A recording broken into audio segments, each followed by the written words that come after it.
Hey guys, Rad Roscoe back again with a quick update video on the Advance Cyber Pokeball. Well, basically I read through the instructions that came with it and they're a bit vague, doesn't explain a lot of things very well.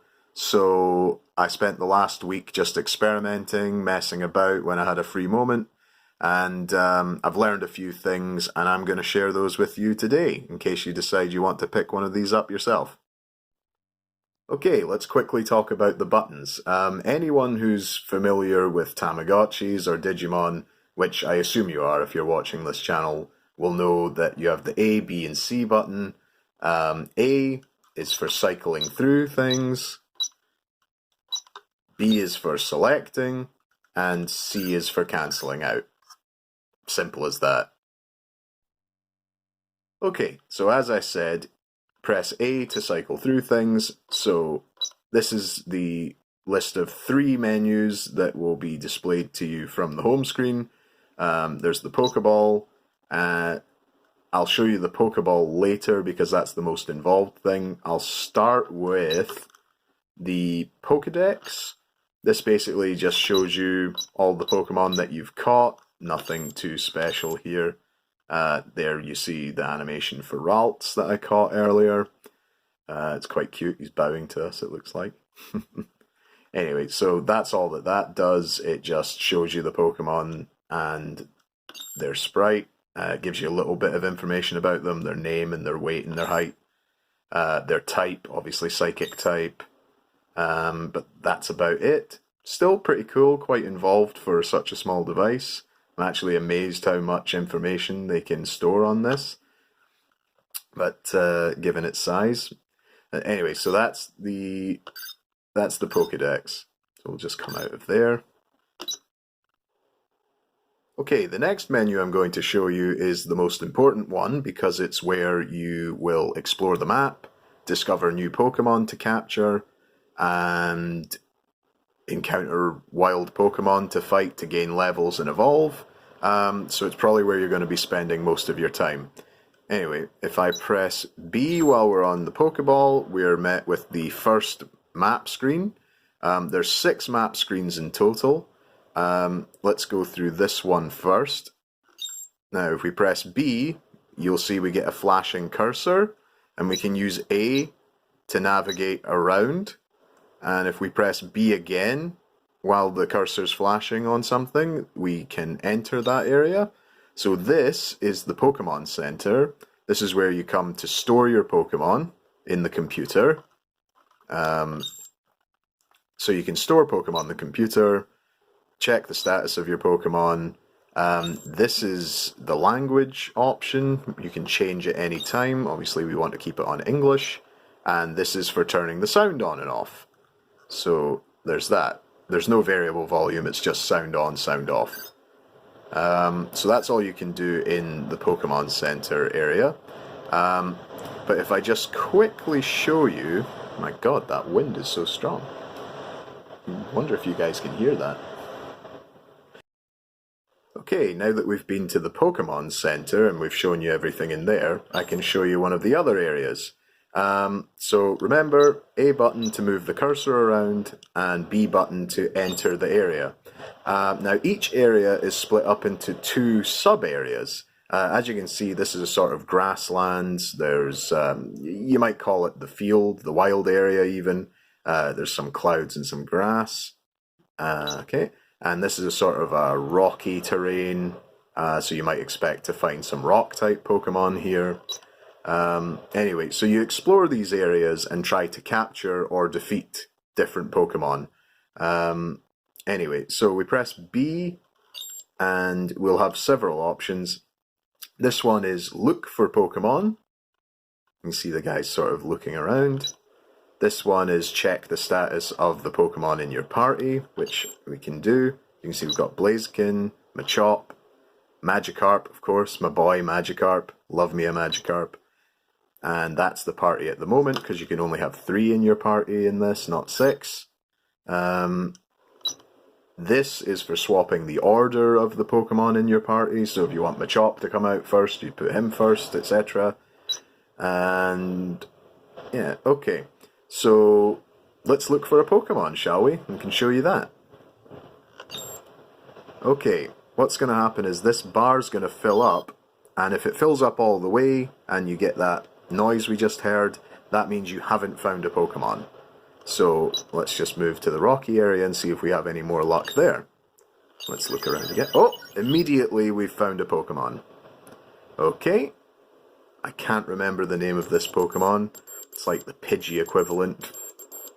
Okay, this is the most irritating thing about this device.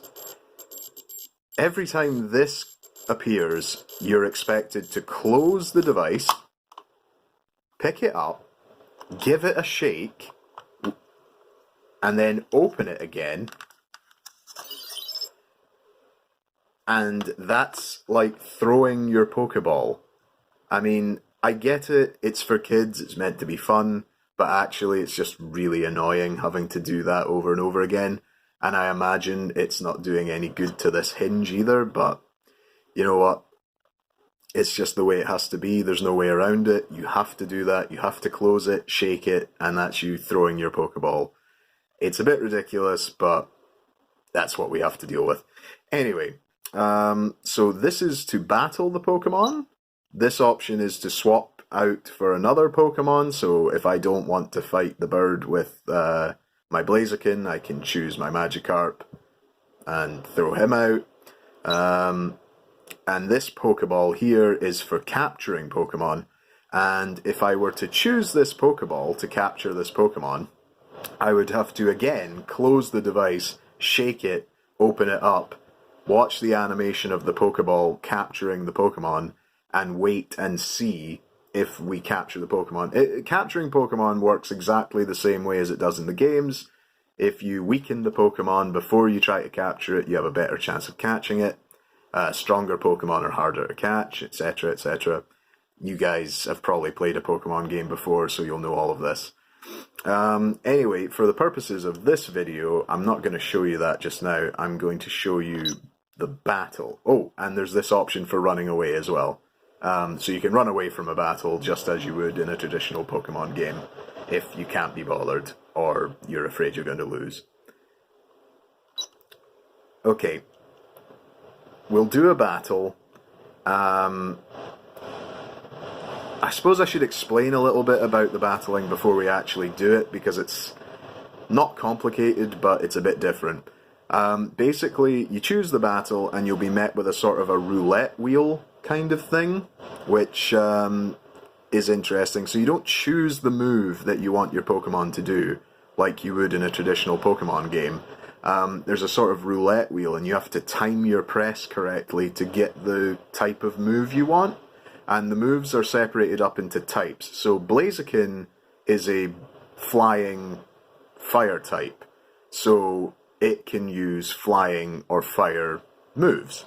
So there'll be the roulette wheel going round, and it'll have a representation of fire, a representation of a bird's wing for flying type, and it'll have a sad face, which means you miss.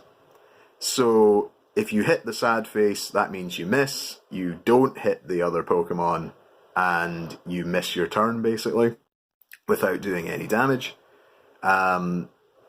If you hit the fire, that means you've done a fire-type move, and if the Pokemon's more vulnerable to a fire-type move, you'll do more damage.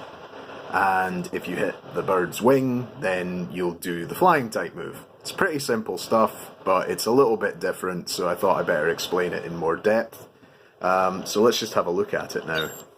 Okay, here's the little roulette I was telling you about. Okay, so we've done a flying-type move.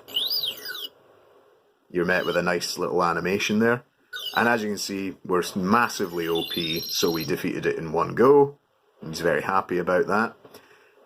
So yeah, that's about it. That's the exploration, that's the fighting. You do that enough, you gain levels, you level up, you evolve. That's really all there is to it. I can show you a little bit of the rest of the map, but I haven't unlocked it all yet because, as I said previously, you have to do gym leader battles from that menu in the main menu in order to open up areas. And I've opened up 3 areas, I think, and there's 6 areas to open. 100 Pokemon to find. I think I've got about 10 just now, so I've got quite a lot to do. There's 100 Pokemon. You don't find 100, but you can find and evolve to make up a Pokedex of 100. So I hope that's clear for you. As I say, it's a bit of a complicated old device, but it's a lot of fun. I've been enjoying it. Few annoyances here and there with the design, but you know, you get used to it. I would definitely recommend picking one up if you see it for the sort of £20 region on eBay or whatever, which I have seen a few recently going for about that. Your mileage may vary, it's up to you. If you like the look of it and you think it looks fun and you're a Pokemon fan, like my friend Alex, Digital Dream, I think he was maybe considering picking one of these up because he's a big Pokemon fan as well, then I would recommend it, but it's not a hard recommend. You would have to be a Pokemon fan, you would have to be a fan of virtual pets, and that's a very sort of specific niche. So, for a passive fan, I would say don't bother picking it up because there's really not that much to it. But for a fan of Pokemon who's also into virtual pets, I would say it's a pretty solid buy. It's fun. There's no sort of raising or looking after like you would find in a Tamagotchi or a Digimon, but it does have a pretty robust quest mode for a device of this size, which I think's a lot of fun. So anyway, I hope you've enjoyed this little look around the device. I might make more videos about this as I complete the Pokedex and evolve things, but maybe, maybe not. I'm not entirely sure. I'll put a little video at the end of this of me fighting one of the gym leaders, just to let you see what that looks like. It's not much different from fighting a wild Pokemon, really, but you might be interested to see that, so I'll put a little clip at the end of this. Anyway, I think I've rambled on long enough. This will be quite a long video at this point. But thanks for hanging out, thanks for coming to look, thanks for watching the channel, I really appreciate all of you. Have a great day. Peace.